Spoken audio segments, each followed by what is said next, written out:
all been muted on arrival. You will have all just heard that the event is being recorded. So if you have any issues with that, please let us know. We do have someone from Yarra Libraries managing the tech. So if you have any issues, you can message them in the chat function, and that's where you can post questions. There will be some discussion today around elder abuse. If there are any issues that come up for you about yourself or anyone else you're concerned about, please do call the Seniors Rights Victoria Helpline or Elder Rights Advocacy, and we'll make sure those numbers are in the chat, and we will talk through them through the event as well.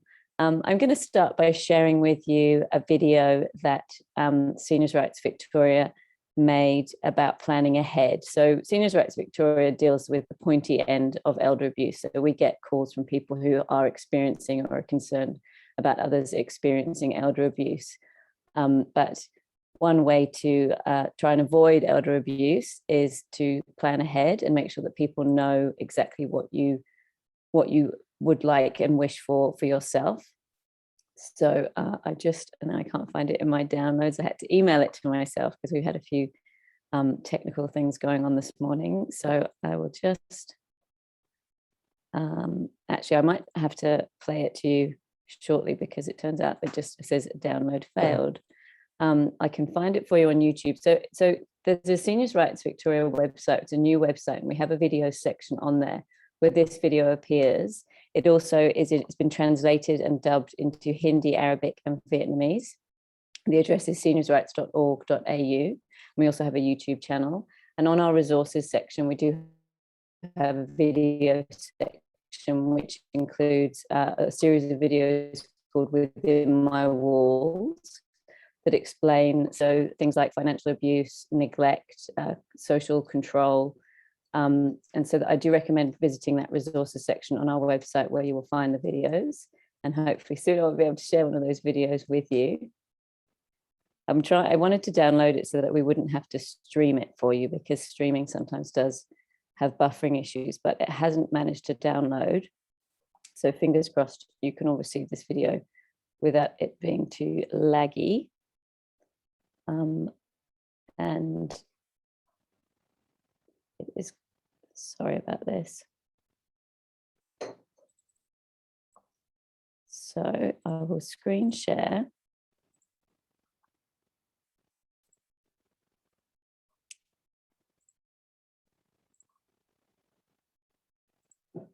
Started as psychologists. If anyone can't hear it, please unmute yourself and let me know. Perhaps, Adonis, I can see you. Can you give me a thumbs up?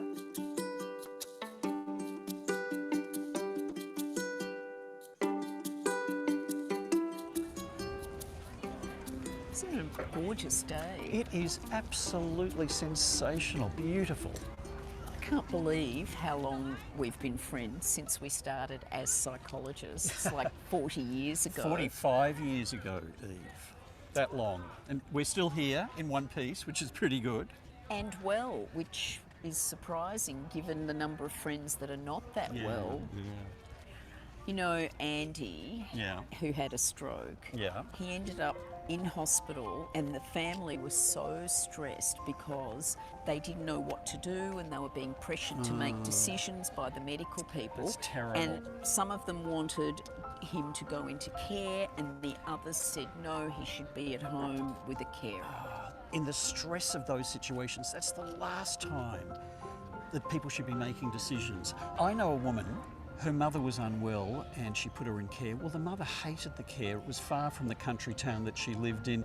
She didn't like certain aspects of it. Anyway, my friend's sister then came back from overseas and wanted the mother to stay there. Anyway, there was a whole kind of argument and conflict, and now there's been a falling out. I mean, it's so sad. Well, they didn't know what she wanted. Yeah. We see a lot of messy situations where there's a lot of conflict, and it really makes sense to plan for the future. A friend who, as an accountant, reorganised her father's finances because she had the decision-making power for his financial and made superb decisions, earned more money on his investments, but she's changed the bank. And then he goes to the bank because he loved visiting the local staff. Sometimes the people that are closest to you, like your family, don't know you as well as you think. Imagine being in a situation where you're not well or something's going wrong and an administrator gets appointed for you that you don't even know. I mean, could you imagine how awful that would be? Yeah, it would be terrible. You've definitely got a plan. Yeah. None of us have a crystal ball, so we can't predict the future, but it can give great peace of mind to plan ahead. So, what are your plans if you become incapable of making a decision? I'm 96 and a half, and I'll be around for many years yet. And he doesn't like talking about it, and it worries me. The best time to talk about it is when you're well and capable. You can appoint an attorney who can make both financial and personal decisions for you. An attorney must be over 18 years of age. They cannot be a current bankrupt or a paid carer. And for practical reasons, it's good that they live close by. Have you decided who your attorney will be? Oh gosh, yes, I've actually appointed one. He's a really good friend of mine. He's trustworthy, he's capable, and most importantly, I've had several conversations with him. He knows exactly what my wishes are on a whole lot of financial matters, medical matters, everything. I prepared a folder for him with all the information about the house and the bank accounts and what have you, and I just feel calm and relaxed, and also knowing that I'm not going to leave a mess for people. It's really. What about you? Have you? Well, my daughter, Yeah. I've appointed her, and obviously somebody I trust, but I Yeah. haven't had detailed conversations. I haven't got a folder. What? How come? That's so unlike you. Because it's more like you, but I think that's something I need to have a conversation about. Yeah, the sooner rather than the later, Like I now. think. Okay. What we really want you to do is to talk to the people close to you so that they know what you want for the future.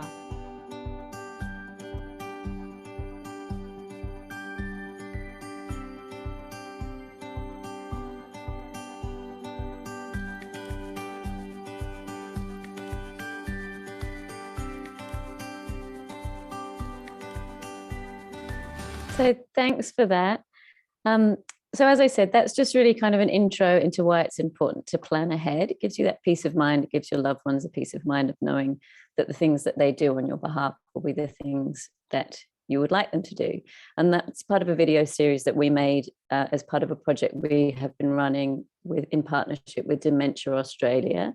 And that's because that unfortunately people who've been diagnosed with dementia can be more vulnerable to elder abuse as their condition progresses and they lose decision-making capacity. But they're really relevant to all of us. We all need to think ahead. And sometimes we may think that our loved ones know what we want or what we'd want them to do, and they don't. So it's important to have those conversations. And sometimes it can be hard to have those conversations because those subjects can feel a bit taboo. So what we hope to share with you today is some of the ways that you can plan ahead for your own peace of mind and for those of your loved ones. So I would like to introduce our first speaker for this morning, Pam Morton. Pam is a lawyer at Justice Connect. Pam has significant experience as a lawyer in the private, corporate and community legal sectors and has worked extensively in the areas of elder law and elder abuse. She has previously been involved in consultations and submissions to the Victorian Government, Australian Law Reform Commission and Victorian Law Reform Commission regarding amendments to the powers of attorney legislation, the forfeiture rule, family violence and elder abuse. Pam is currently working in a health justice partnership seeking to make a difference to older people experiencing or at risk of elder abuse. And she's going to talk to us today about what elder abuse is, some common abuse identifiers, and what you can do yourself and what others can do. So please join me in making very welcome Pam Morton. Thanks, Lucy, and good morning, everyone. It's really a great privilege to be with you today as we talk about planning for a safer older age. I'll just start sharing my screen with you.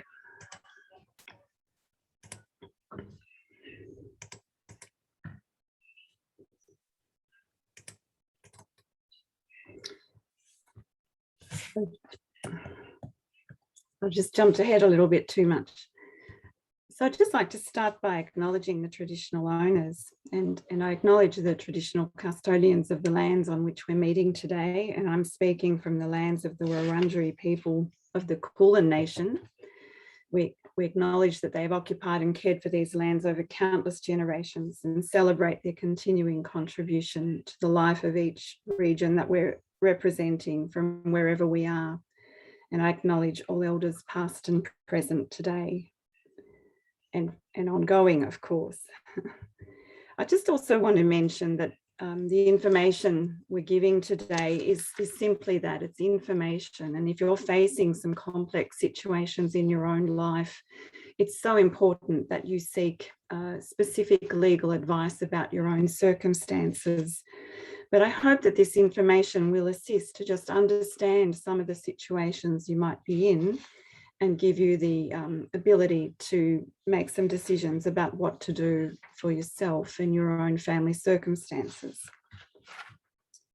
As Lucy mentioned, I'll be looking at what elder abuse is, some of the common identifiers, and importantly, what can be done, what decisions an individual person experiencing elder abuse might need to consider, and also what happens if you become aware that someone you know or love is the victim of elder abuse that's going on within a family circumstance.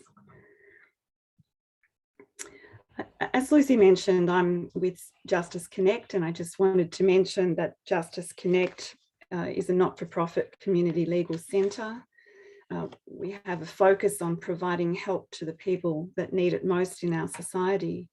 And we offer a very diverse range of legal services, advocacy and law reform. But specifically, my experience is in the seniors law team. And I'm currently working in a health justice partnership with CoHealth. And we have some other programs as well, based in both Melbourne and Sydney. And the Health Justice Partnership is a model of providing legal service, free legal service to older people who are at risk of or they are currently experiencing elder abuse. And part of that work involves assisting people to plan for a safer older age. So what is elder abuse?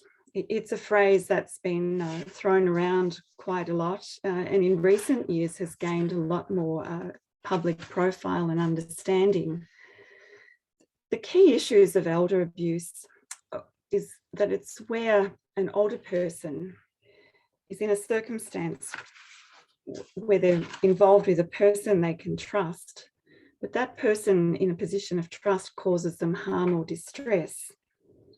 And this can be quite a confronting thing. Sometimes it can be very subtle, and it's often perpetrated by a family member, a friend, a paid carer, a neighbour, or even an informal carer who's looking after an older person in their home or social setting. The confronting thing about elder abuse is that the perpetrators are predominantly family members. And the information and statistics we have on who is involved in undertaking elder abuse show that the majority of perpetrators are adult sons and daughters, sometimes grandchildren, and to a lesser extent, friends or neighbours or carers. So we're talking about circumstances that happen in everyday family interactions. And there's often a sense of secrecy, embarrassment or shame about this. And I think this is why it's such a fraught and complex area.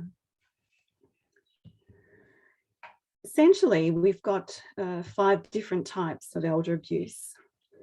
There's the emotional abuse, or sometimes called psychological abuse, that goes on, financial abuse, neglect, physical abuse, or sexual abuse.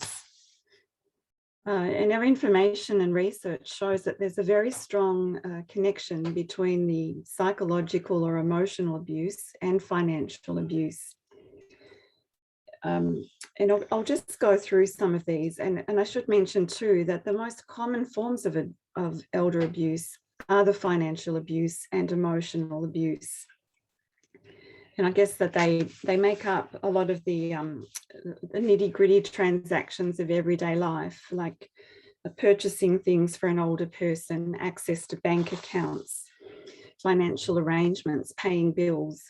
Those are some of the common areas where things can go wrong and elder abuse is actually being undertaken. I've got financial abuse as the first one to just consider quickly. And I'm sorry that I'm rushing through, but we've got an action-packed program today.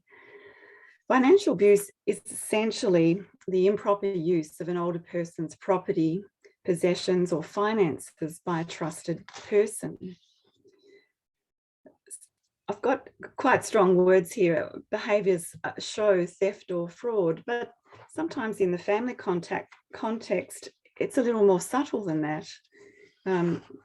A family member might be going to the ATM to take money out for an older person who has mobility issues and not able to go themselves. They hand over their ATM card to pay a bill or to make a purchase, but the person with the card is actually taking out more money than the older person has requested that they access. Sometimes there can be a misuse of a power of attorney. We used to mention that this could be a form of legal theft or a license to steal. A trusted person is appointed with legal responsibility for someone's affairs, but instead of acting in accordance with their wishes and requirements and in accordance with the law, they take advantage of their position to the detriment of the older person.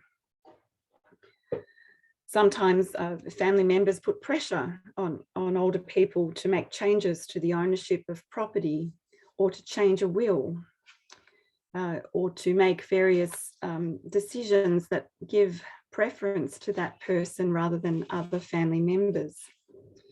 And often, as I mentioned, this type of behaviour is in conjunction with emotional abuse, which is really the mental stress that can come about through pressure brought by a family member to make changes to their person's arrangements.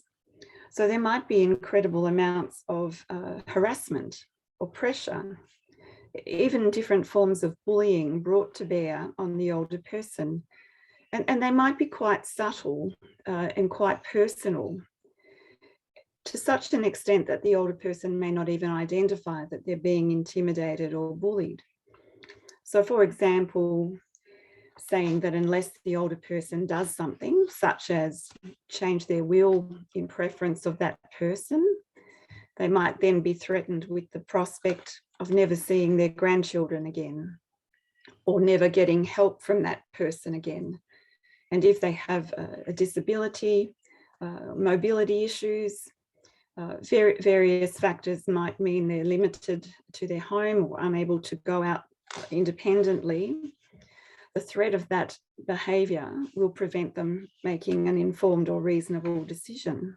It also prevents them understanding what is actually going on. Sometimes the behaviour of emotional abuse is quite patronising, where you treat an older person like a child, or you tell them that they're an idiot, or that they're losing their mind, or they've got dementia, those sorts of things.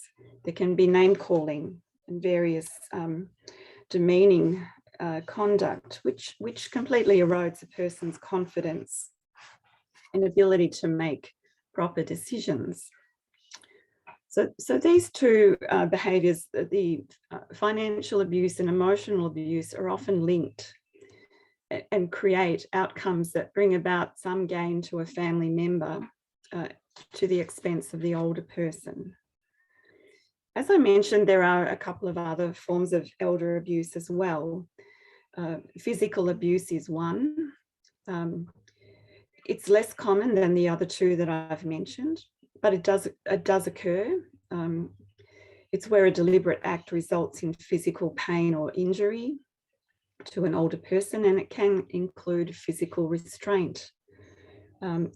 that physical restraint could even be an older person who may be unwell or needing care is locked in a room or tied in a chair in someone's home. That's probably a worst case scenario, but it can be things like hitting and punching or twisting an arm or doing those sorts of things. And it can even extend to chemical restraint, where an older person is over-medicated and therefore unable to really function properly. Sexual abuse also occurs, but it's less common in the work that we've come across.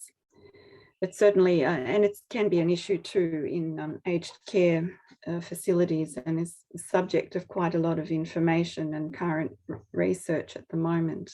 But something also to be very aware of. And the final one is neglect, which is where a caregiver fails to provide the necessities of life to an older person in a position of dependency. And it can be things like inadequate food and water, lack of access to medical and dental care, and also isolating an older person so that others are unable to care for that, for the person. So these are, and I apologise, it's such a quick run through, but they certainly will help. Just bear in mind with the program we have unfolding this morning.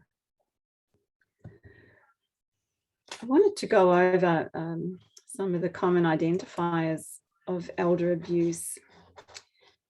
And it's interesting who may or may not be susceptible to elder abuse.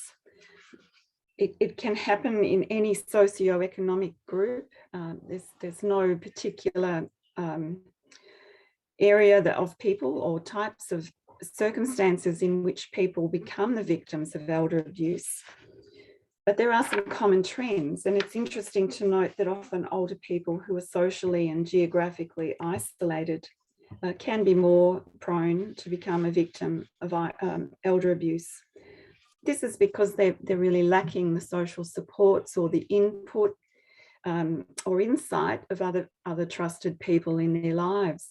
But I think that this is actually a really significant issue at the moment, particularly after so much lockdowns in Melbourne with COVID. Older people have been severely restricted in social contacts, family interactions. Those who don't have access to computers and Zoom calls with families are probably incredibly isolated and are still just starting to emerge from that period of difficulty in their life. Sorry to interrupt you, Pam, but we are running over time a little bit. Oh, I'm sorry. It's okay. All right. Well, look, let me just quickly finish off by what can be done, because we've gone over the types, but it's important to know that there are legal remedies that are available to people. And they're here, and they range from family violence intervention order through to legal assistance and legal advice. And it's important for other people to know that if you suspect something, it's important that you say something. Elder abuse is not something to be kept quiet. It's everyone's business. And if you see any of the signs of elder abuse occurring, it's critical that you speak up, that you support the person involved, and that you give them the encouragement and strength to continue. And then just to finish off, Claire will follow on from me as well, and she'll be looking at some of the issues about what stops people seeking help. Identifying them is certainly one thing, but understanding what might prevent people from proceeding with taking actions is another. And then understanding the importance of putting steps in place for yourself is critical. So thank you. Thanks, Lucy. Thank you, Pam. We will have a panel discussion at the end, which will be an opportunity to ask all our speakers questions. We have had someone already put a question in the Q&A function, so thank you for that. You can also put them in the chat function. And when we come to the panel discussion at the end, we will talk through your questions. I think just picking up on some of Pam's points, it was really good, that slide that showed some of the signs of elder abuse. And I think the other thing to keep in mind is if you are concerned about someone, or even if you're concerned about yourself and you're not sure if what you're experiencing might be elder abuse, or what to do about it, help is at hand. And it doesn't mean that, you know, the police are going to go knocking on someone's door. You can call Elder Rights Advocacy or Seniors Rights Victoria and just get some advice, and that can help you just determine the next steps. And sometimes Pam did talk about some of the emotional abuse. Sometimes it may be that everyone involved needs some support. There may be carer stress, especially as we've been in lockdown, and it may be that you can help people find some services that can offer some respite, that perhaps alleviate some of the causes of the stress that may be resulting in abuse. So we will talk a bit more about that at the end. Next, I'm going to introduce our next speaker, who is also from Justice Connect, Claire Thurston. Claire is a lawyer and a project lead of the Safeguarding Now, Preventing Future Abuse project at Justice Connect. Claire is an experienced lawyer, writer and facilitator who has worked across the private, public and community sectors. She is passionate about the rights of older people and ending elder abuse, particularly in culturally and linguistically diverse and LGBTQIA+ communities. Claire is the lead author of the recent report, What's Stopping Us? Why People Don't Plan for Safer Older Age. And Claire's going to share with us this morning a bit about preventing future abuse, safeguarding now with end-of-life planning, and an elder abuse prevention project. So please join me in making Claire Thurston's very welcome. Thanks so much, Lucy, and thanks, Pam, for that wonderful presentation. I'll just share my screen with you all. Bear with me.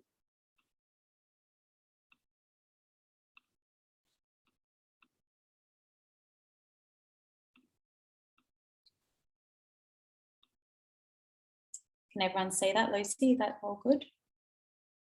Great. Well, first of all, I'd just love to say thanks for being here today. I know it's beautiful and sunny outside, so it's a bit of a struggle to stay on the computer, but great to be here with you. I'd also like to acknowledge the traditional custodians of the lands on which I'm coming from today. I'm also in Yarra, currently in Clifton Hills, so I pay my respects to the Wurundjeri people of the Kulin Nation, and I acknowledge all elders past, present and emerging, always was and always will be Aboriginal land. So as Lucy mentioned, what I'll be focusing on today is future planning or planning ahead as a form of preventer of elder abuse, but also really as it's a really empowering experience that really allows us to ensure that our independence and our autonomy and our decisions are respected as we age. So I want to focus on that positive element of future planning, and I'll be discussing why it's important and also how you make a start on it. And Lucy's video at the beginning of today I thought was a fantastic introduction. So I wanted to start off with a brief story about Mai. So Mai isn't, she's not a real person, she's a fictional person, but I think she will feel familiar to many of us. And in my work at Justice Connect, I've met many clients who sort of are a bit like Mai. So Mai is 62 and she lives in Abbotsford. Her husband died a few years ago. She has one daughter. She's a very social person and she loves to garden, and she's a really active member of her local seniors group. She's very independent. She started thinking about the future and wants to make sure that everything's organised, particularly because there's a history of dementia in her family. So she's in good health now, but she just wants to make sure everything's in place. So that's just a little bit about Mai, and we'll come back to her a bit later on. So what is future planning? So when I say future planning, what I mean is planning what you want your life to be like as you age, and who you would want to make decisions for you if you couldn't do it yourself anymore. So for example, if you suffered some sort of cognitive decline due to dementia or some other illness, or you found yourself in hospital or in an ambulance when you weren't able to communicate, who would you want to be the person stepping into your shoes and making those decisions for you at that point in time? And I say future planning is a 4-step process. So the first step is really just thinking about what we want our lives to look like as we get older, what's important to us, what our priorities are. The second step is talking to people. Talking to people that you trust, whether that be your friends, your family members, maybe your doctor. If you have anyone in your life who you feel like you can have these conversations with, that's a really important second step once you've had a bit of a think yourself. The third step is writing some things down to have them really clear, so your decisions are really clearly laid out and there's no ambiguity about them if you feel very strongly about things. And the final step of the process is thinking about which legal documents you could put into place to formalise all of your arrangements. And there are three main categories of future planning, and I think it's quite helpful to look at each of these categories one by one to get a sense of what this actually looks like and what it actually means. So the first category is day-to-day life. So this includes thinking about things such as, where do you want to live?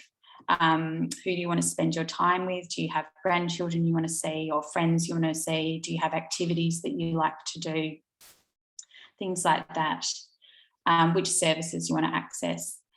The second category is finances. So that includes thinking about, if you reached a point where you were finding it difficult to manage payment of all of your bills and your rent and your mortgage and things like that, who would you want to have access to your bank account to be managing all of your finances for you? And the third category is healthcare. So thinking about what's important to you when it comes to your health and your healthcare later in life, and particularly at the end of your life.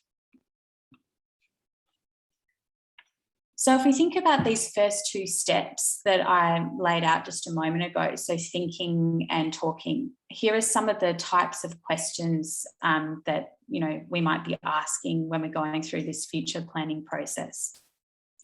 So who do I trust to support me or to make decisions for me if I'm no longer able to? And look, not everybody has someone that they trust who could step in and make decisions for them. And that's okay. Lots of us find ourselves in that position. And there are some options when it comes to planning ahead where it's possible to get someone else appointed under a power of attorney document, for example, such as a government agency or an accountant to manage your finances. And I'll talk about that in a moment.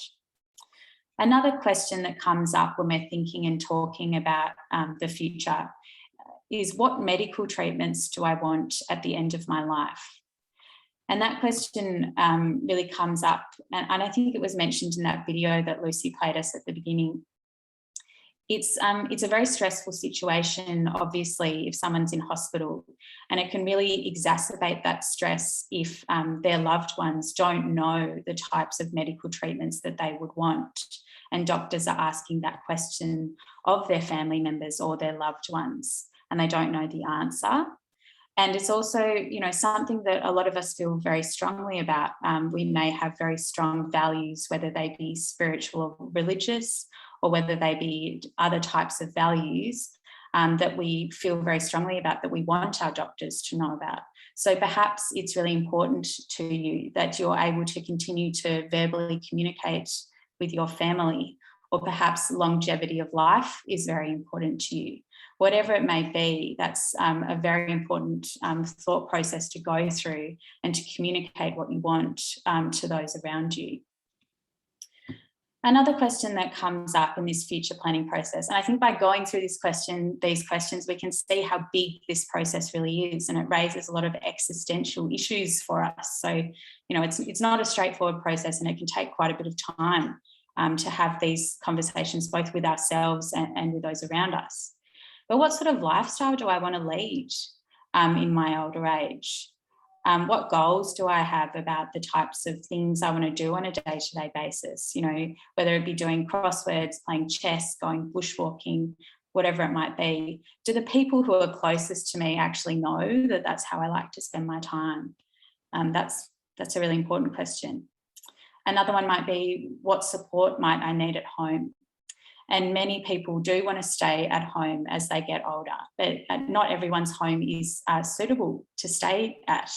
So are there things that could be done around the house to make it easier to move around if there were mobility issues, or could there be some support at home, so like a home care package or something that could be organised to allow someone to stay at home if that's what they want? And another one, where do I want to live as I age? And whether that be a particular suburb, so you're close to the doctor that you like to see, or your friends, or whether it be a particular home environment, whether it be considering a retirement village, for example. These are just some of the questions that come up when we're starting the future planning process. And aside from all of these questions that we're considering, when you've reached the point where you've gone through this process of thinking and talking and having all these big picture conversations, the final step is thinking about, well, what are some of the legal options available to you where you can formalise these decisions? And these legal documents can really act as a protective mechanism to ensure that what you want is respected and followed. So a couple of the options are appointing a substitute decision maker. So what that means is essentially just filling out a form and giving someone the authority to make decisions on your behalf if you can't make those decisions yourself anymore. So you can do that in relation to finances. And I mentioned earlier, you can appoint either someone you trust when it comes to finances, or there are other options to appoint a government body or a lawyer or an accountant to manage that for you. You can also appoint someone in relation to your day-to-day affairs. So that's an ensuring power of attorney and personal. And you can do it with medical decisions as well. And that's got a different name. It's called appointing a medical treatment decision maker. Another option is doing an advanced care directive. And that's when it comes to your health care. You can sit down with your doctor and fill out a form with your doctor that sets out exactly what types of medical treatments you want. And there are other legal options too that I won't have time to go through with you today. And I can see I am getting to the end of my time, but I might just share sort of my story when it comes to her future planning journey. So Mai comes along to a council information session, perhaps like the one we're doing today. And afterwards, she sits down and she spends some time thinking about what's really important to her. And she has a conversation with her friends and her daughter about what she wants. And once she's gone through that process, which may actually have taken her a week or two to go through, she books an appointment with her doctor, and she does an advanced care directive with her doctor.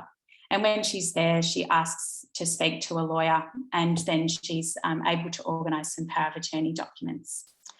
So I might finish up there because I'm conscious of time, but I look forward to hearing your questions at the end of the session. Thank you, Claire.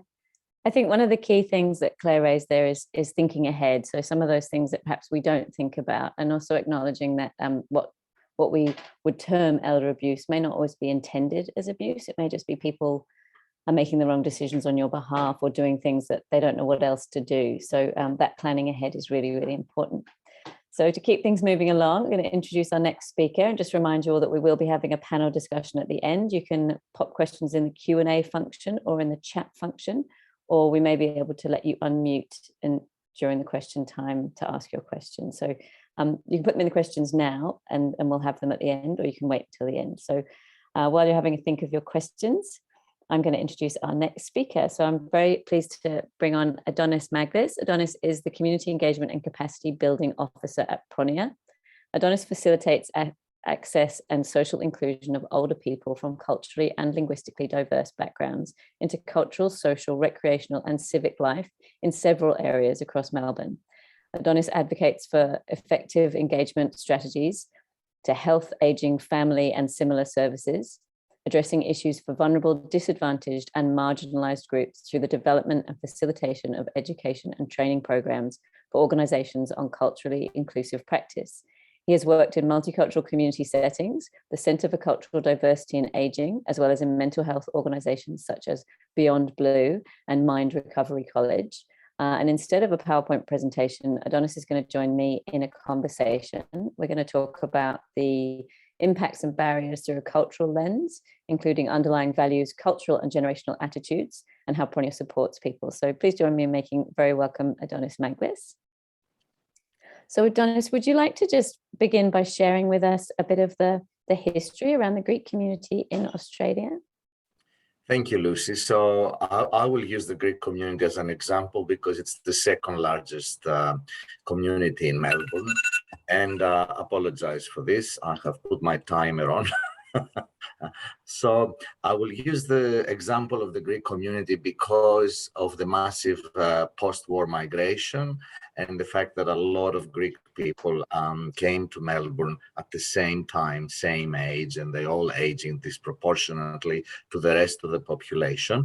And I think that there's a lot of communities from non-English speaking cultures that share a lot of common things. Now, these common things go across the board, and I'm not saying that every person in that community that is aging experiences this, but I would like to sort of put the lens a little bit on the various intersections that people experience when it comes to not speaking English, aging, living perhaps with a life-limiting illness or a disability, living in a remote area, having financial issues or being carers, caring for someone they love. So all those things together that overlap and perhaps make things sometimes a little bit more risky in terms of the impact on the person and the family, and the ability to actually seek help, use technology, navigate the system, find information, and take that step to actually ask for help. So we have a lot of older people who have migrated to Australia at various times, and a lot of them have been sort of semi-skilled or unskilled laborers back from the 50s, 60s. Many haven't been in school in their own language, in their own country, and it has been difficult for them to learn a second language, to learn English. And also because there's big numbers, a lot of them have stuck together and developed their community and support. Now, the thing is that even though there is no evidence that there is higher prevalence of elder abuse in any community, so it is across the board, the thing is that there are some factors that make people more at risk when it comes to lack of planning for the future. So it can be the isolation, it can be dependency on their adult children to do things for them, to interpret, to take them to places like appointments, etc., and make decisions. Also, there's some cultural and religious factors in terms of gender roles, in terms of expectations of an older person. And lack of information, I would say, about the rights of the person in Australia, and also lack of point of reference from the country where they've migrated. Because when they left 50, 60 years ago, they were young, those systems may not have been in place, or they've been very different systems. So there's no common sort of point of reference to understand how the system and the supports operate here in Australia. And a lot of times there's a lot of stress in the care relationship. You know, people find themselves caring for a partner or a child. So one thing, I guess, that is very important is that people who come from collectivist cultures versus individualist cultures, they tend to sort of, the first priority a lot of times is what's best for the common good. And everyone else decides for them. And it's very important to be part of that process versus what's in it for me and what's best for me. So a lot of times people may be more vulnerable or at risk to actually compromise their own safety and their own future because they care so much about the children and everyone else around them and their opinions. There's a lot of generational stuff happening here too, across the cultures. You know, there's conflict that has been exacerbated because of the migration, because they've been cut off from their group. The family structure is the only thing sort of holding them together. And there's a lot of underlying issues. There's a lot of sort of I would say, values and attitudes that can influence older people negatively in regards to seeking help. For example, the trust, and very often I hear that people feel they don't need to put a power of attorney or plan for the future or have any sort of wish formally known, because their children will look after them. Their children will do the best. That's expected. That's given. So there's this traditional expectations together with the expectations of adult children who may expect inheritance to go to them, or the family home. Traditionally, this is how a lot of people operate within the context of their cultural group. And I think, like I said before, the migration increase the dependence because of lack of language, because of lack of knowledge. The older person may rely more on an adult child, a relative, a friend, to do things for them. And there's also a lot of unresolved emotions when it comes to the whole migration process. A lot of people, we find, they're reaching the third age, and there's a lot of guilt because they couldn't look after their own parents who died back in their home country, so they couldn't do what was expected of them. And there's a lot of shame linked to that. And also there's a lot of fear when it comes to receiving services, aged care services, even the residential services, because as I said before, those options may have not existed back at home. And massively, a lot of people collectively, different groups within our Victorian context, are facing aging for the very first time. They haven't seen their loved ones age because they've been back in their home country. So this also creates a fear. There is a stigma around often asking for help. There's the proud of the person. There's a stigma about disability or dementia, and also the values around the women's role that as a carer, and the expectation of that in terms of the gender roles and inequality that may exist. Again, that's a generational thing. It can be across the board, but the lack of awareness of options. Trying to deal with change when they lose a partner or a family member, all the expectations around inheritance. A lot of the adult children who move back in with the older person after their relationship sort of falls apart or they're facing issues.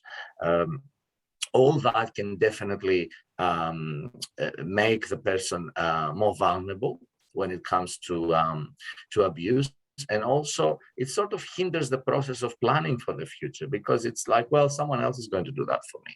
They're going to look after me. I don't need to worry about something like that. And also, this didn't exist back in the home country. I didn't need to do this, and maybe it didn't even exist here 50 years ago. Yeah. So that's the whole thing with change and evolving, and the way we think today versus perhaps some collectivist type of traditional thinking that may affect the decision making. So if I have time, Lucy, I would like to very quickly sort of just say that what we do in terms of non-English speaking communities, we deliver a lot of community education in language, so in their own language, to elderly citizens clubs. There is peer support groups where people can be connected with each other and chit-chat regularly on the phone if they don't have access to internet or computers. Also, there is a lot of courses that teach seniors how to use technology and be able to link and connect and navigate the system, so they can plan, for the future. There's a lot of information in regards to the rights and the dignity of the older person, because we need to know the law. We need to know, that we are allowed. We can make our choices and decisions despite where we come from and what expectations exist in our culture. I guess, it's things like simple things like picking up the phone and talking to a caseworker, talking to a counselor, talk to your doctor, because that's very important. We can start from there. Many times this can be very overwhelming. So I think it's just one step at a time. And the whole idea is to be able to enable older people to make decisions for themselves, to manage their life, and to live with respect and dignity, no matter how old they are. And to ensure that their wishes will be respected, even if they are in a position where they cannot make choices anymore. It's very important to ensure that everyone knows that this is what I want, this is my life, and everyone needs to respect that. Yeah, so it kind of goes back to Pam's point originally, was that we should talk about these things. So talking about them with people from the same cultural backgrounds and acknowledging the difference. You mentioned the intergenerational conflict. So of course, someone who has come perhaps from a village in Greece has had a very different life experience living here and finding their community, and to their adult grandchildren or their adult children who have grown up primarily here. It's probably culturally very different. And then of course there's the language barriers as well. So when you suggest to people that they talk to people, I suppose it's very important that they talk to people who speak their language, so that they know, for example, if they're signing a document, what it might mean and how they set up those documents, like enduring powers of attorney. Do you get many questions from people about those sorts of things? We do, yes, because as I said, these things may have not existed where people come from. There's been 50, 60 years that perhaps all those changes that have happened in the home country, people haven't been part of. And if people stick with their own group, which is we naturally do as human beings, so we can connect and communicate and support each other, they may miss out in the sense that, if someone doesn't speak the language, doesn't have access to a computer or a smartphone, that they are older, that you can rely more on someone else to do all those things for you, which makes you vulnerable, because sometimes it can be unintentional abuse. It can be whoever does all these things for you may be busy, facing their own relationship issues, juggling careers. So sometimes it's the older person may be neglected, or their wishes may not be respected, not necessarily,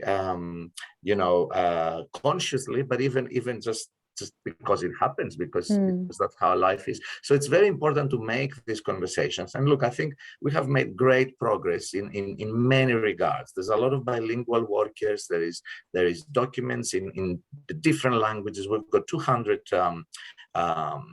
different ethnic groups in Melbourne. We have 46% of our population, Lucy, has at least one person in the family that is born overseas. So, that's almost half of the people. And it is an aging population. A lot of groups sort of age, as I said, at a different rate, because many groups arrive at the same time, same age. So they're all aging at the same time. So this is what we're trying to do. We're trying to provide information, advocate for the person, but also link them into appropriate services that they can support them in their local area, and provide that language and cultural sort of support where they can make that steps. And we have people, that they've never talked to anyone, or they've never been in a peer support group. They don't know what that is. And suddenly, they lose their partner who used to do everything, pay the bills, whatever. And now suddenly it's like, what am I doing? So in that regard, people may have been here 50, 60 years, but they're not different to someone who just arrived in Melbourne, because suddenly they have to sort of make these decisions. And not only they lack the language skills in their own language, but also the English language, but also as I said, the technological skills and the ability to navigate that information so they can actually receive support. So the easiest thing, as I said before, is talk to your doctor, pick up the phone, find out if there's some community organization that can support you in your language, access interpreter services. All those things are there. And I think every service is very well sort of equipped to be able to support people from different cultural backgrounds. Thanks, Adonis. I'm going to introduce our next speaker. Remember, you can put questions in the chat function or the Q&A function. We will be having a panel discussion at the end with everybody. So now I'd like to welcome Kayleen Cahill. Kayleen is an advocate at Elder Rights Advocacy. She has a long experience within the community aged care sector, inclusive of home care package case management assessing for aged care services at a Commonwealth Home Support Programme level, and care management and assessment of veterans' home care consumers. Kayleen has also spent some important years walking the floor in rurally based residential aged care facility, which is where her aged care journey began. And Kayleen is affiliated with Elder Rights Advocacy and is a member of the National Older Persons Advocacy Network. Kayleen's going to speak with us this morning about the rights and concerns and fears of older people, some examples of neglected rights and what people can do about them, and how Elder Rights Advocacy supports this. So please join me in making very welcome Kayleen Cahill. Thank you, Lucy. And can I just thank the City of Yarra also for organising this event and for inviting Elder Rights Advocacy to participate. Now I've got the garbage trucks going on outside, so there will be some background noise. And my technological skill base is pretty low, so I'm just hoping that I can hold this together whilst we progress through here. I'm going to start by sharing my screen. And hopefully you can see what I can see, which is, I'm just going to reiterate what elder abuse is, what it includes. It is a single or repeated act or failure to act that results in harm or distress to an older person. It occurs when there is a relationship or an expectation of trust in a relationship, and where the power imbalance between the party responsible and the older person is exploited. So that's the World Health Organization definition of what is elder abuse. So in light of that, I'm going to introduce Elder Rights Advocacy. As Lucy indicated, I'm an advocate with Elder Rights Advocacy, which is part of the nationwide Older Persons Advocacy Network. So there's an agency in every state or territory across Australia that is a part of that network. We are funded by the Commonwealth Government to deliver the National Aged Care Advocacy Program, or NACAP as it's known as an acronym. So we do that in Victoria within Commonwealth funded aged care programs such as the residential aged care, home care packages, the Commonwealth Home Support Program, or the transition and short-term restorative care programs. So those are mostly the programs we work within. There's one or two others that are less apparent. Elder Rights Advocacy, or the NACAP advocates, certainly deliver free, confidential, and independent of providers and funding bodies, as well as consent-driven advocacy to aged care service users. And what we mean by consent-driven is that we do nothing without your consent. You might ring us and ask us a question about your aged care provider and the rights within that aged care service provision that you're receiving. And you might receive information from us that delineates that, well, actually things could be better for you in that relationship with your provider. But if you say to us, I'm not ready yet for something to occur, then we do nothing. We drive the way that you want this advocacy to progress. Our advocacy is delivered through reference to the Aged Care Act, most regularly the user rights principles. Let me see if I can get those up. So most regularly the user rights principles, the quality of care principles, and the aged care quality standards.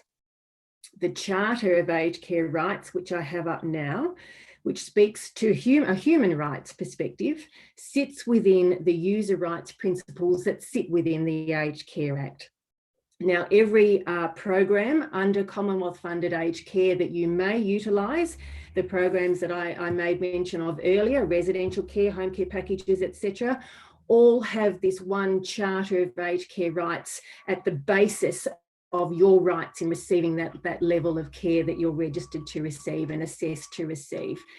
It used to be that there was a Charter of Aged Care Rights attributable to each and every separate program that was Commonwealth funded. In July 2019, the department decided that one Charter of Rights would suffice across all programs, and this is it. The 14 rights are listed here.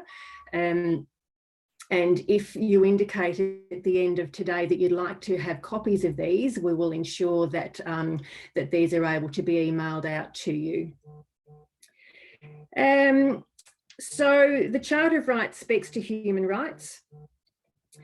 The Aged Care Quality and Standards, which is my next slide, or just a flyer of such, is a set of standards that sits within the quality of care principles that speak to consumer dignity and choice. The standards speak to ongoing assessment and planning with consumers. They speak to personal care and clinical care standards. They speak to services and supports for daily living. They speak to the organisation's service environment and the feedback and complaints mechanisms that you can expect to have, including the fact that if you make a complaint or some feedback, that there will be no retribution, and that sits within the Charter of Aged Care Rights as well. These standards speak to human resources, i.e. the qualifications of staff and staffing numbers, and the quality of care that is expected to be delivered by the human resources employed. And they also speak to organisational governance. So how the organisation that you are registered with to receive services is organised as a business, and how they deliver the care that they're expected to deliver. I'll just go back to, put us back up there. So an advocate's role is to work with or for our caller, and it's the caller's choice as to how we work. Our role is to remind providers of their obligations under the Aged Care Act and open dialogue around the consumer's concerns. Sometimes the caller can be their own best advocate by taking any information received from us about the legislation in aged care and speak for themselves. Sometimes callers will prefer their advocate to be their spokesperson, either for them or with them. And we can do that through meetings. Currently with the COVID climate, we're doing that in a Zoom context, but we can do that generally in person if that's suitable or preferred by the caller and the service user. What elder rights advocacy is not is the regulator of aged care or a complaints agency that has powers to formally investigate how an aged care provider is running its business and direct them to make changes. That is the role of the Aged Care Quality and Safety Commission. If advocacy cannot resolve a caller's concerns with their provider, the advocate can assist the caller to make a formal complaint for investigation with the Commission, but the Commission may also refer a caller of theirs to elder rights advocacy for immediate support in the interim of their addressing the caller's investigation. Regularly, issues can be resolved by elder rights advocacy before the Commission intervenes. Elder rights advocacy has a memorandum of understanding with the Commission, and we communicate regularly around such matters that could be termed systemic issues. So I'm just going to talk now about some examples that could arise, and I'll use residential aged care because many examples of what could be deemed abuses come up in residential aged care. And I'm sure you've all been listening to the Royal Commission as it unfolded that had some dreadful stories that we were all horrified by. But I'll put some scenarios on the table here that have come to light in my work in residential aged care as an advocate. So ageing in place or secure tenure is intended to provide aged care residents with future certainty around their chosen place of residence.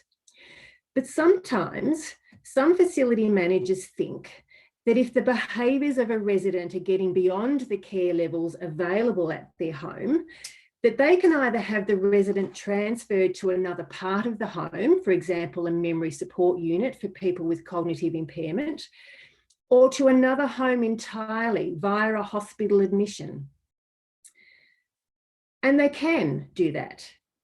but not until and if the facility can demonstrate that there are assessments by the relevantly qualified professionals that support such a move.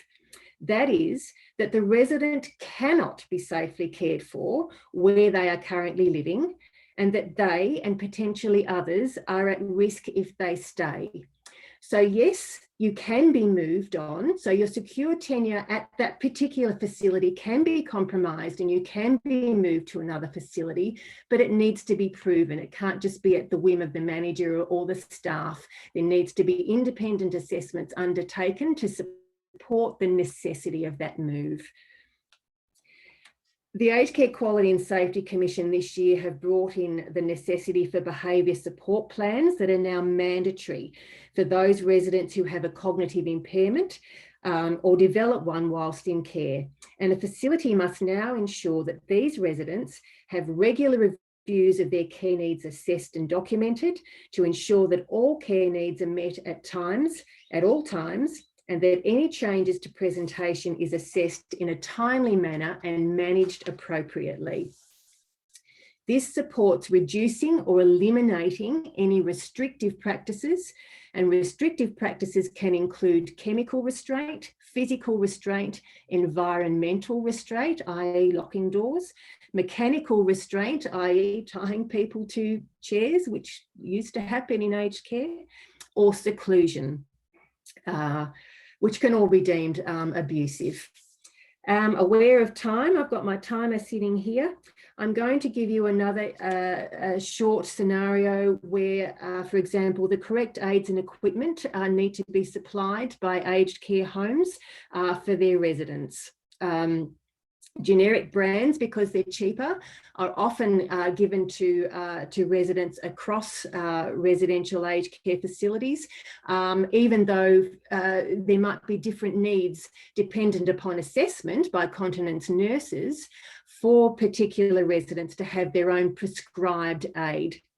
Another instance of a lack of dignity and a lack of high quality and care services in relation to continence is that residents will call the call bell and with a need to be toileted, need to go to the loo, and have a staff member come and knock on the door and basically say, yes, I understand you need to go to the toilet, but I'm in the middle of something else. You'll need to use your continence aid. I don't have time to support you today.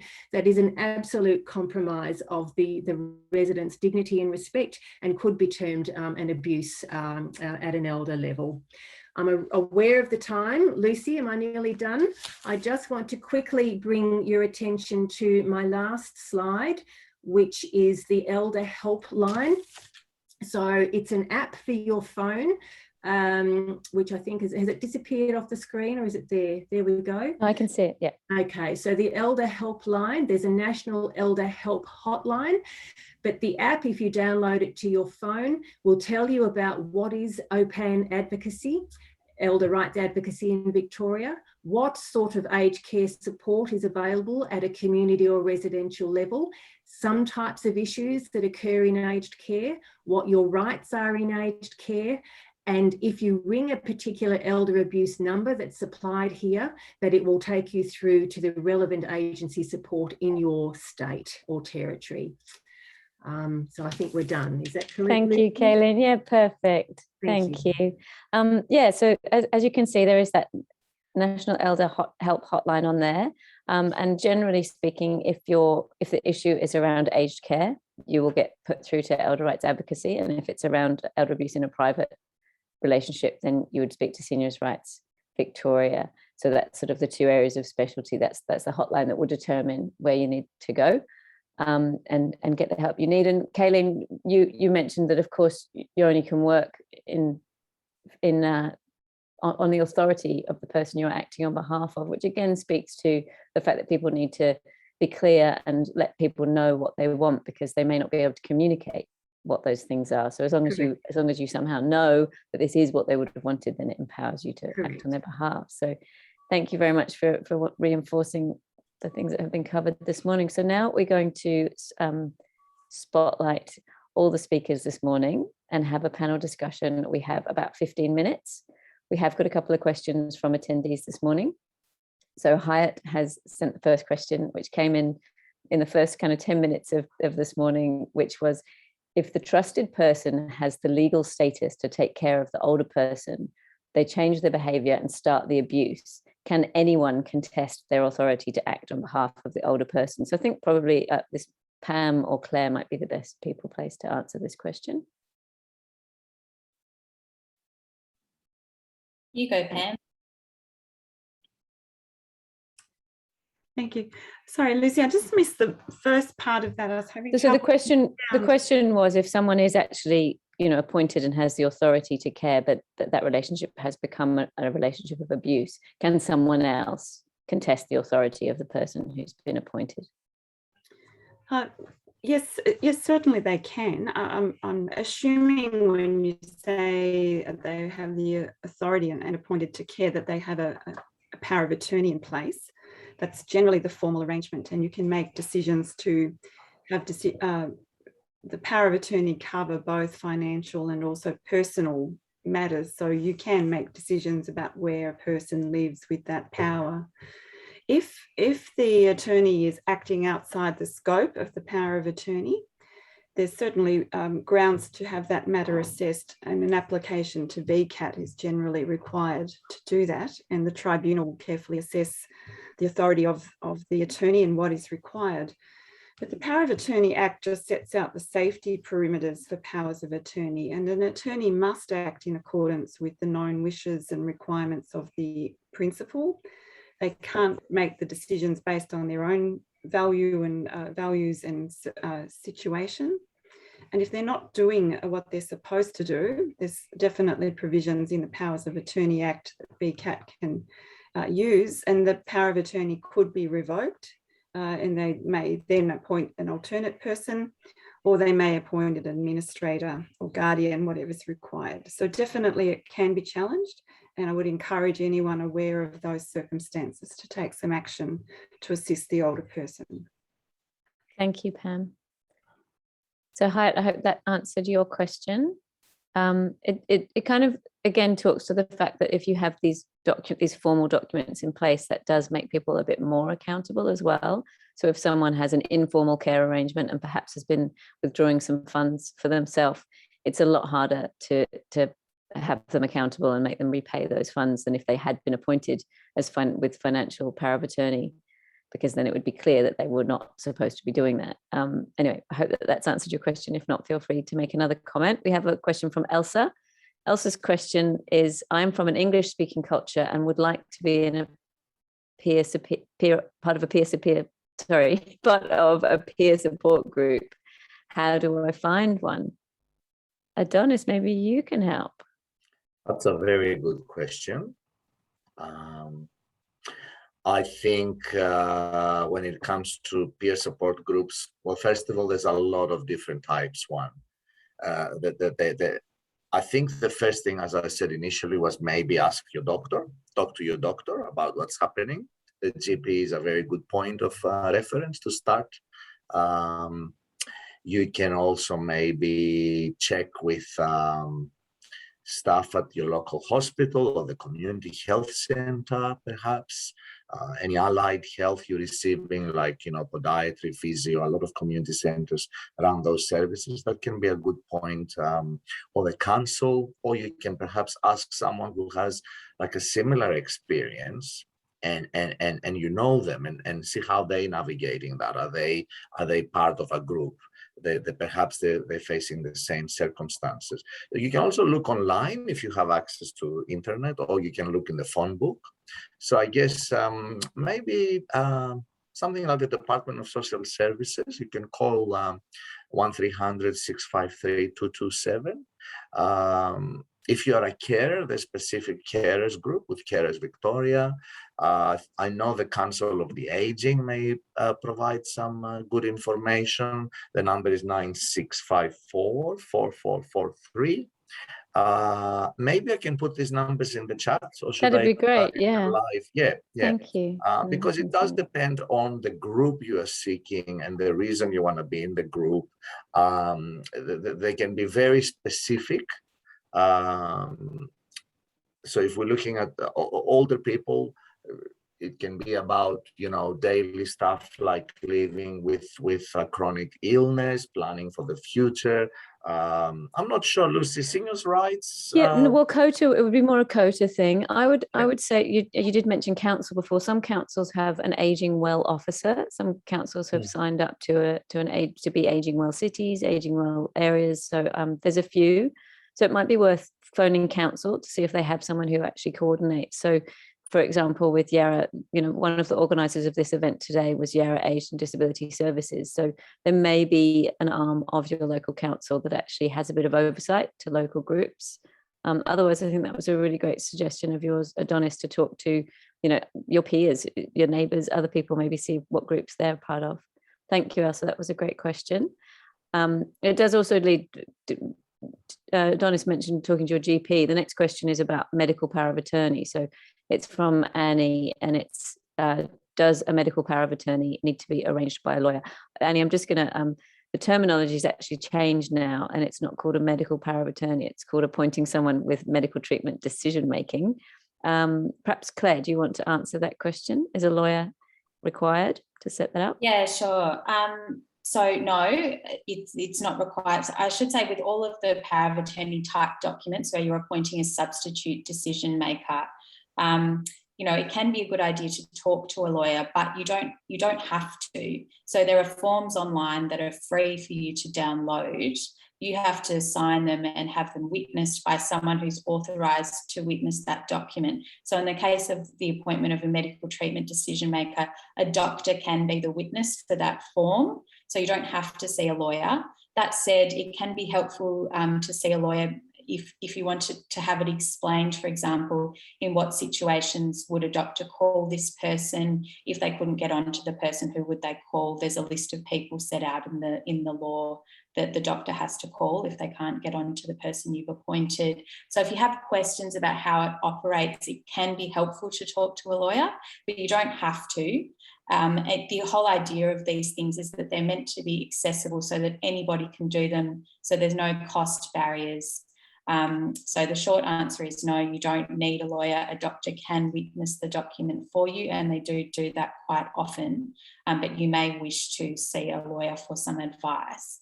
And I should also say, in our seniors law service, our advice is free through our health partners. So Pam and I both work with CoHealth. And quite often these days there are lawyers who are partnered with health organisations. So if you do have a health and legal question or a question generally that might have a legal issue, it's always worth asking your doctor or your physio or whoever to see if there is a lawyer that's affiliated with that health provider that you might be able to talk to. Great, thanks, Claire. You can also call the Seniors Rights Victoria Helpline.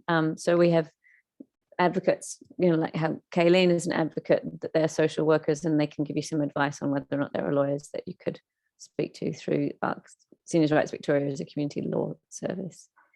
Kayleen, you mentioned before about you gave an example of some of the ways that people may experience abuse in an aged care facility. What's the process if you had perhaps a loved one who was in an aged care residential situation where you had concerns about how they were being treated? If somebody, a family member, felt that they didn't have the confidence to speak with management direct, certainly, if you can open dialogue with manager yourself, that would be what we would prefer that you do, to keep dialogue open with them, communication open and free with the people who are caring for your loved one. The aged care facility is your loved one's primary carer, and that is the bottom line here. They are obliged to keep them safe and to provide safe and high quality care and services. Now, where we run into trouble there is that sometimes the Aged Care Act isn't as explicit as it could be. It is in some segments, but not in others, as to what that high quality care and services will look like. And a lot of the time, people will come to us and say there aren't enough staff on the floor, there aren't enough staff to deliver the care that my loved one needs. We will get calls from people saying, and COVID's just made this exponentially more difficult, but You know, when we would go in to visit mum, her meal would still be sitting on the side table. Nobody had time to actually sit with her and provide this meal to her, to assist her to eat her meal. And so, you know, my mother's losing weight, etc., etc. So as primary carer, it is incumbent upon the facility to ensure that the care needs are being met. And if that means that this person needs to have assistance to help them to eat a meal, then that is what should be occurring. If that's not occurring, then dialogue needs to be opened with management about why is this not occurring, and whether family can open that dialogue themselves, or whether they need assistance to open that dialogue. You just need to give us a bell. We can advise you what the legislation says, so that you can be your own best advocate, or your mother's or father's own best advocate in that space, or whether we will be that advocate for you or with you. But at some point, the dialogue needs to be opened with management. And if management can't resolve this issue, then it needs to go higher up the tree within that, the consortia of that particular residential aged care group. Thank you. We don't have any more questions from attendees. So if you do have a question, please feel free to put it either in the Q&A, you can type it in, or in the chat function. I have some questions for you to keep things moving along. So, well, I think this is probably very relevant to your project, Claire, but we all know that it's important to plan ahead. So you probably don't have one answer, but what do you think is stopping us? Yeah, it's a really interesting question. And as you know, Lucy, one I've thought a lot about this year in the project that I'm leading at Justice Connect, because we know that only about 10 to 20% of Australians are finalising their planning in legal documents at the moment. And in particular in some communities, so for example, in culturally diverse communities and in the LGBTIQA+ community, there can be even lower uptake, or there's lower levels of planning ahead. So I was really interested to find out that exact question, Lucy. Why aren't people planning ahead? And we've done a lot of research this year into it, and asked a lot of the community members that I've been working with what have been some of the things that have prevented them from planning. And there's, like you said, Lucy, there's heaps of different things, but a couple of the main themes that have come out is, well, one of them is people don't know about planning ahead or how to do it. So, you know, people don't realise what legal documents are available. And I think Adonis was sort of referring to this earlier in respect of the community, some of the communities he's working with. Some communities just don't have the knowledge or that these documents exist or how they operate. So people might be familiar with the word power of attorney or the term power of attorney, but not actually really know what that means. And I think this sort of legal language really puts people off sometimes, and it acts as a barrier in itself. But lots of people just don't know what tools are available.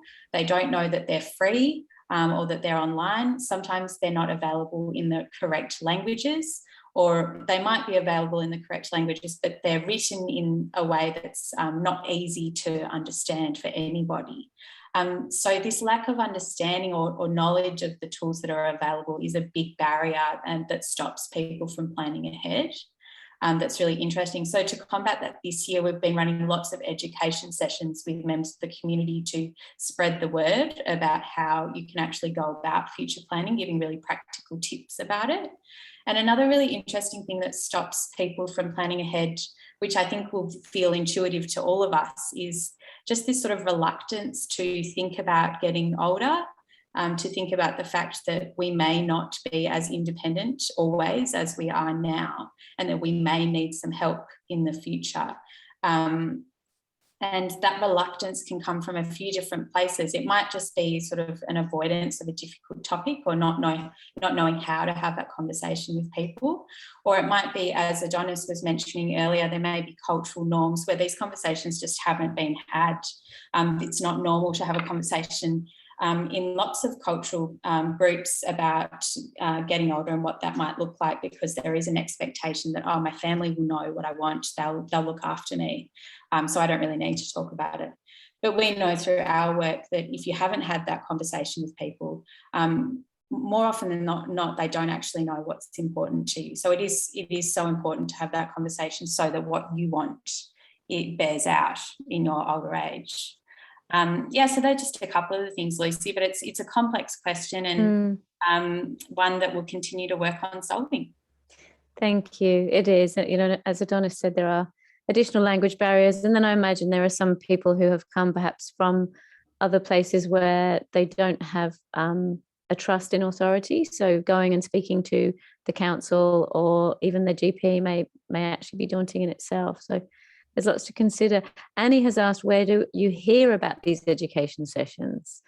So Annie, I know it's a little bit tricky because not everyone's on the internet, but Seniors Rights Victoria, we do a lot of education programs and they're on our website. There's a news and events section that we advertise them on social media, and they're often advertised through those health organisations and local councils that have shared that. We are, in the interest of time, I want to put that question to everyone, but I will just quickly address, we had a question from Susanna, can I report a neighbour I may not know well if I suspect abuse? So Susanna, I'd recommend you call that helpline and they'll help you navigate who the best person to speak to is, because as I said, it may be that you can help alert your neighbour that there are services available. You don't necessarily have to report them to the police. So call the helpline. But yes, of course, anyone can call about someone they are concerned about, whether you are a close relative or a neighbour or a service provider, or perhaps someone who sees them regularly and has noticed some changes and has some concerns. So we only have about a minute or two left and I do need to wrap up. Kayleen, how would people find out about education sessions through ERA? Thank you, Lucy. So we have a Facebook page where we advertise any and all of our education sessions that are upcoming. We have webinars that you can hop onto there as well, and recordings of those that you can find on that site. And our website is quite instructive in relation to all of that as well. Yeah. Great, thank you. And Claire, the education sessions that you've been running, are they advertised anywhere? They're advertised in a few different places, but Justice Connect does also have a Facebook page and LinkedIn, and also through CoHealth, we've been doing education sessions through there too. Great, thank you. Adonis, how would people find out about education sessions that you're running? So equally with the social media, we also use the media. We use SBS and a lot of the different radio stations and media in different languages, but I'm assuming that SBS will be a very good point of contact even for English speaking and the English programs they're running.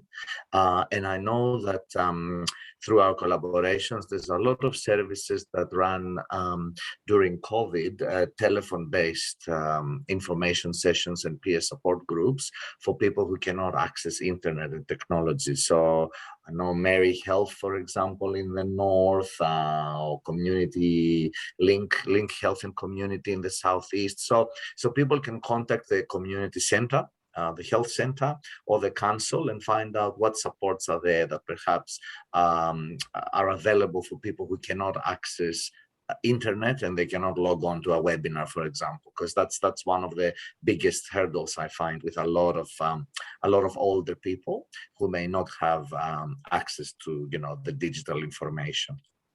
Yeah.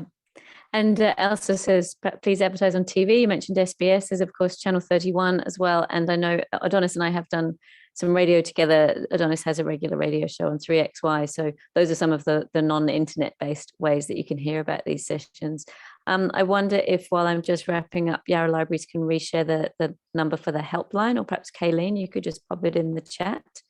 I thank you all so much for coming. Thank you for organising this morning, Yarra Aged and Disability Services and Yarra Libraries. It's also with help from CoHealth.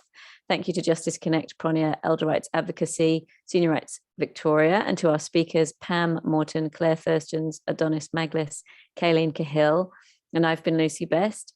And I've got seconds to spare. Hopefully the number can go in the chat. So yes, to conclude, if you're thinking about yourself, planning ahead is one way to protect yourself. And if you were concerned about someone else, or if you're concerned about yourself, there's the number there, that Elder Abuse Helpline. So please call that number and you'll be pointed in the right direction. And have a great day. Go and enjoy the sunny afternoon. Thank you all so much.